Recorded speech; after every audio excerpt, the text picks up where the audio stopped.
What I'm going to tell you will change your life.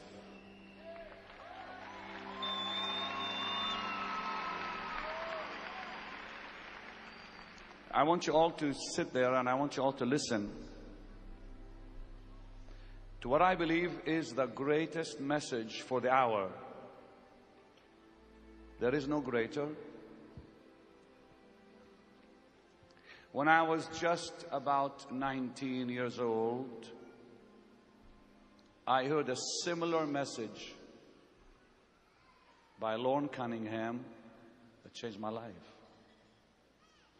This really was the message that brought the charismatic movement into being. This was the message that brought thousands and thousands of young people into God's kingdom. Thousands like me. Listen now.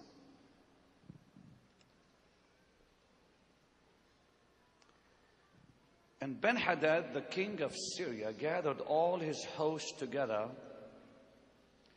and there were 32 kings with him, and horses and chariots. And he went up and besieged Samaria and warred against it. And he sent messengers to Ahab, king of Israel, unto the city, and said unto him, Thus saith Ben-Hadad, Thy silver, thy gold is mine, thy wives also and thy children, even the goodliest are mine. And the king of Israel answered and said, My lord, O king, according to thy saying, I am thine and all that I have.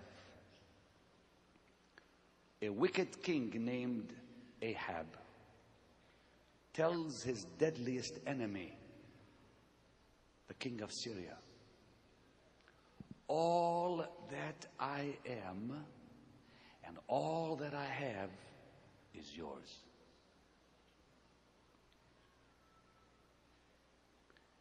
All that I am,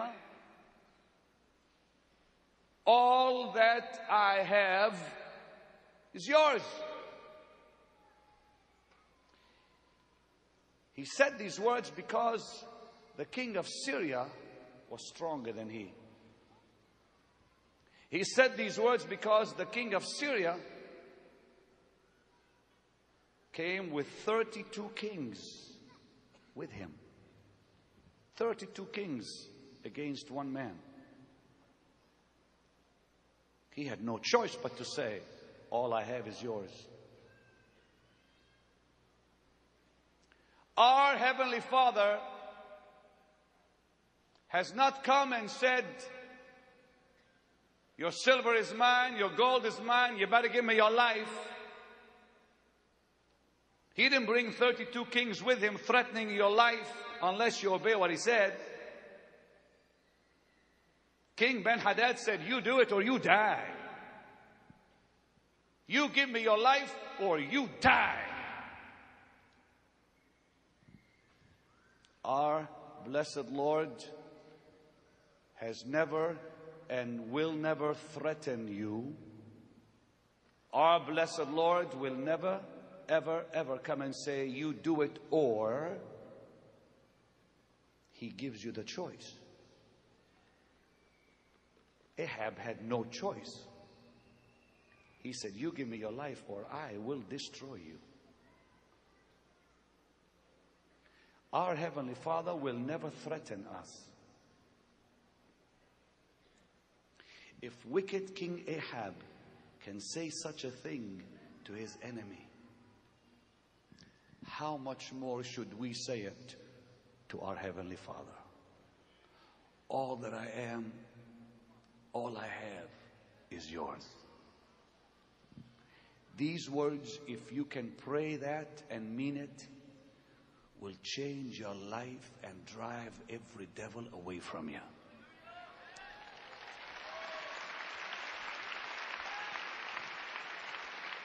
If you can pray that prayer, If you can say to God what Ahab said to Ben-Hadad, all I am and all I have is yours, Lord. If you say that, if you come to that place in life where you can really say that, change your life. Now listen to me.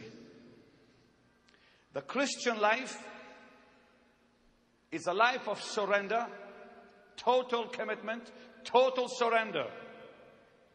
If it's not a life of total surrender and total commitment, it's not a Christian life. There's only one Christian life.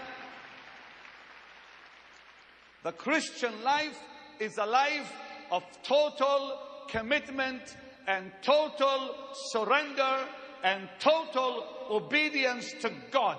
If it's not total surrender and total obedience, it is not a Christian life. Jesus said, and this is spoken by the Lord. The highest authority in heaven and earth spoke these words. Then said Jesus unto his disciples, if any man will come after me, let him deny himself and take up his cross and follow me. For whosoever will save his life shall lose it, and whosoever will lose his life for my sake shall find it. For what is a man profited if he shall gain the whole world and lose his own soul? What shall a man give in exchange for his soul? Jesus said unto his disciples, if any man will come after me, let him deny himself and take up his cross and follow me. The master we serve is asking for total surrender. Once you come to that place where you really can obey this, if any man, if any will be my disciple, let him deny himself. If any man will come after me, let him deny himself, take up his cross. When I just got saved, I didn't really understand that. Before God used me, I had an experience. I'd like to tell you about it. I just got saved. I was 19 years old. Long hair. And lots of girlfriends. One of them called Michelle. Oh, I really liked Michelle. There was nothing going on between us. It was a pure relationship, but I truly believed she would be my wife. I always went to church with Michelle. Always sat next to Michelle.